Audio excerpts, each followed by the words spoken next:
What James Comer's done is followed the money, then put a timeline together. It is very clear as what's going. Hunter Biden was selling access to his father. There's nothing his father can say to deny it. He went to the dinners. He got on the phone calls. It wasn't the illusion of access. It was access. And if you have any doubt, we can just maybe send this over to Congressman Goldman tomorrow. There's an email from Vadim Pozharsky, the Ukraine Burisma official, who said, great seeing your dad last night. That isn't an illusion.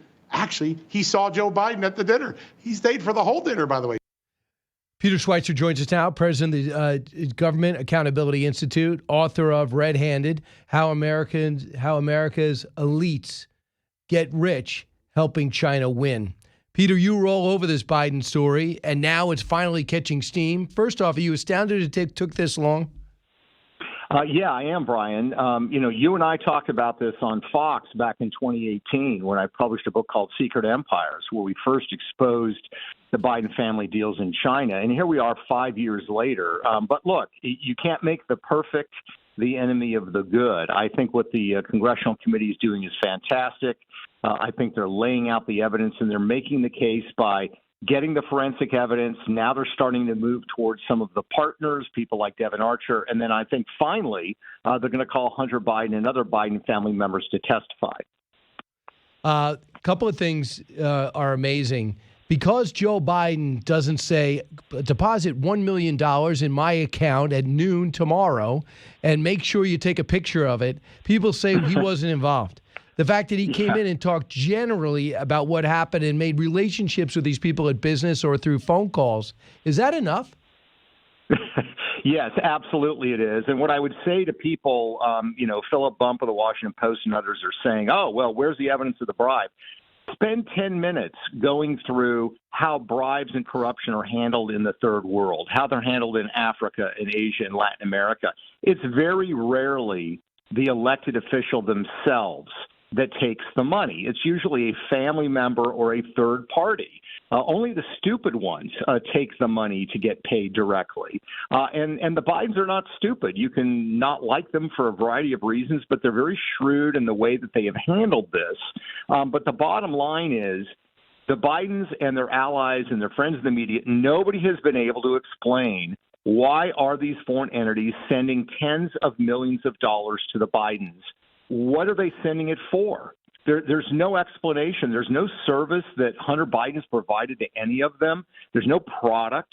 So they're sending them money for a reason. That in and of itself is indicative of the fact that they were getting things in return. And as we've seen in the case with Ukraine and Burisma, and I think we're going to see in the case involving some of the Chinese entities, there are very specific policy actions that Joe Biden took that benefited the very specific companies and people that were sending money to his son. So it was triangulation. But again, that's the way it's done in the third world. And Brian, unless we are prepared to say it's going to be okay in America in any future administration for the Secretary of Defense, the President, the Vice President, for their family to be taking multi-million-dollar payments from foreign entities with no legitimate service provided in return, that's where we're headed with this. I mean, if they are going to defend this conduct by the Bidens and say there's nothing wrong, that has got to be the future of America, and I'm horrified at the thought of that.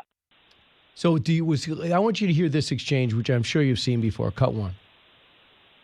There's this testimony now where one of your son's former business associates is claiming that you were on speakerphone a lot with them, talking business. Is that what? I never talk business with anybody.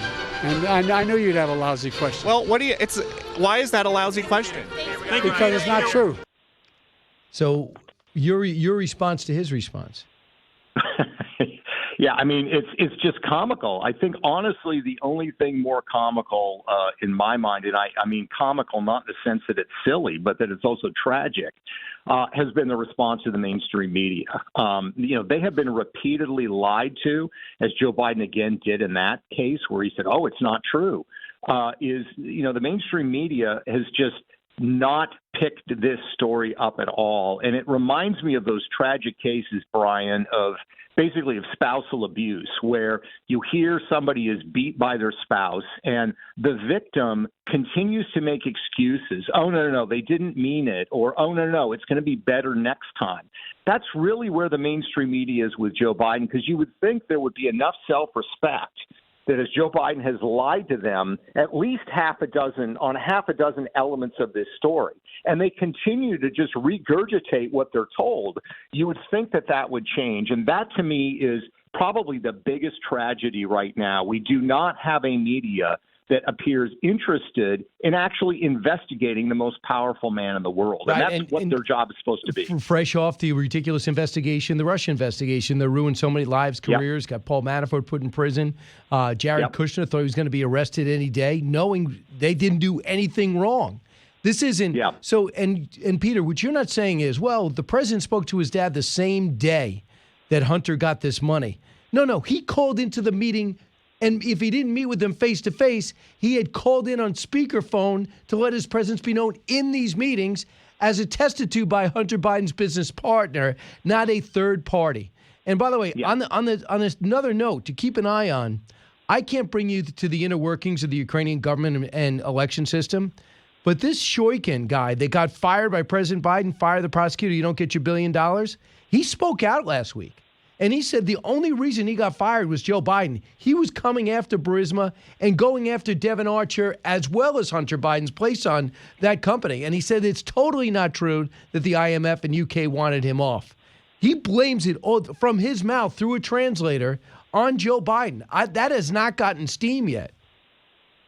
Yeah, the media was all out in 2019 when the story first developed.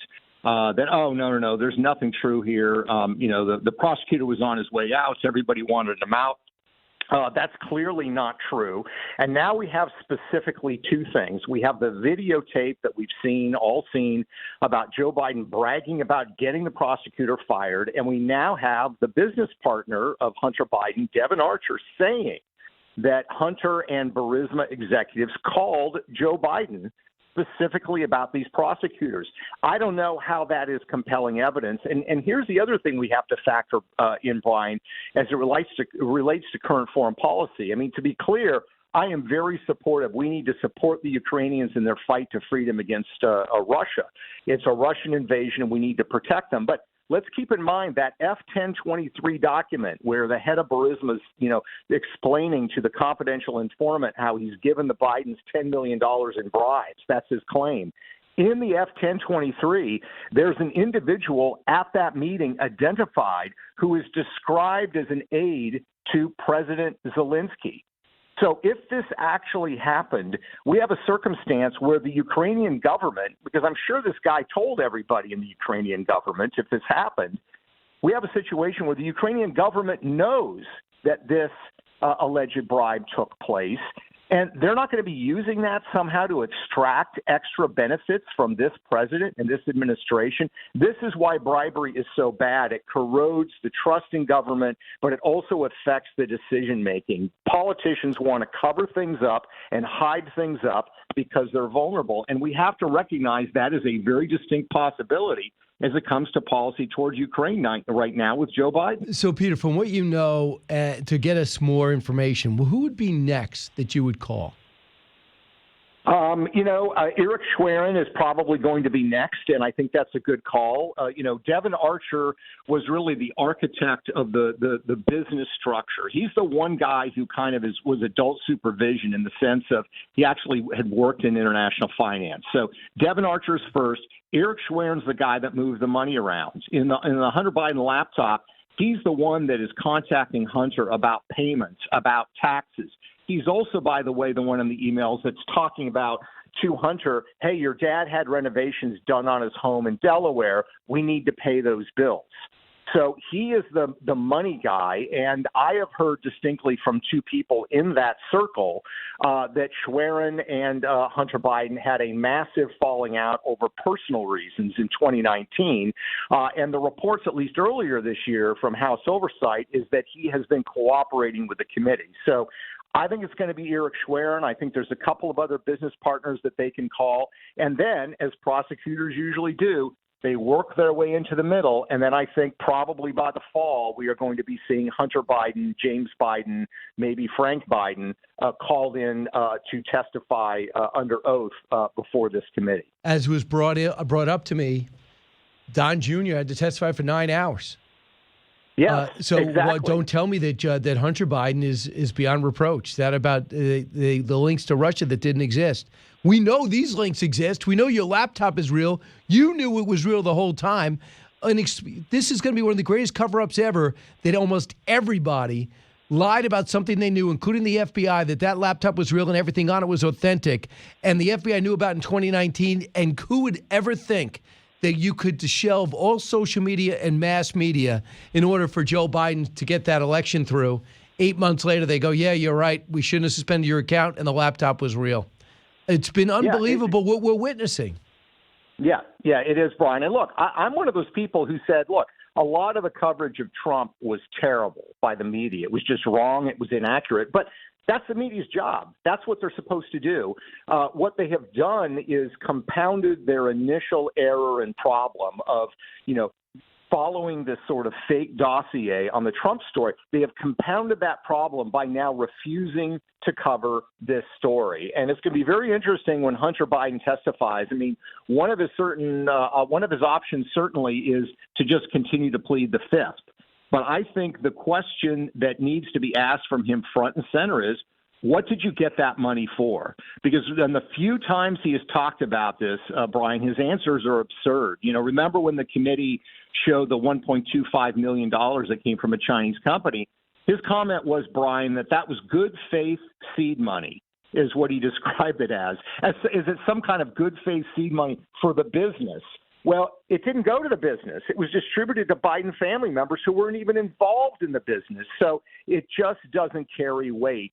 And my hope is that we are going to eventually see the mainstream media break on this. My view is it's kind of like you're getting into a boat off of a dock, and the boat starts drifting away. This story is building and building and building, and your legs start, spreading apart. You got to decide, are you going to stay on the dock or are you going to get in the boat? And I think we're going to see some mainstream media outlets get in the boat because they have so damaged their credibility. Their brand, I think, is more important to them ultimately than their commitment to Joe Biden. You're more optimistic than me. They keep on doing this now. They're saying Hunter Biden, for example, Jake Tapper last night.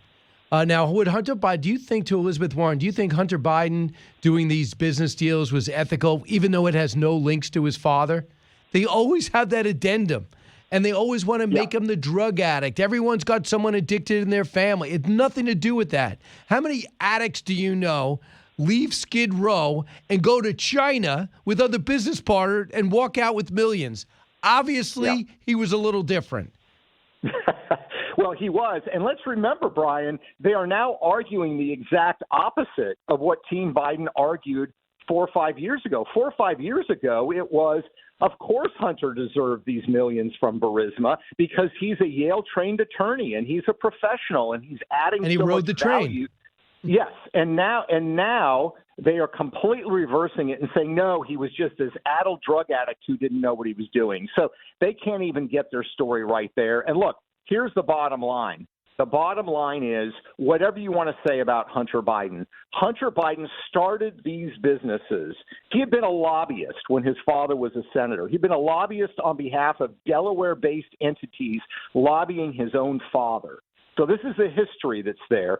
It was when Joe Biden became vice president of the United States, only after that, a couple of months later, that Hunter Biden and Devin Archer and others started this international finance business.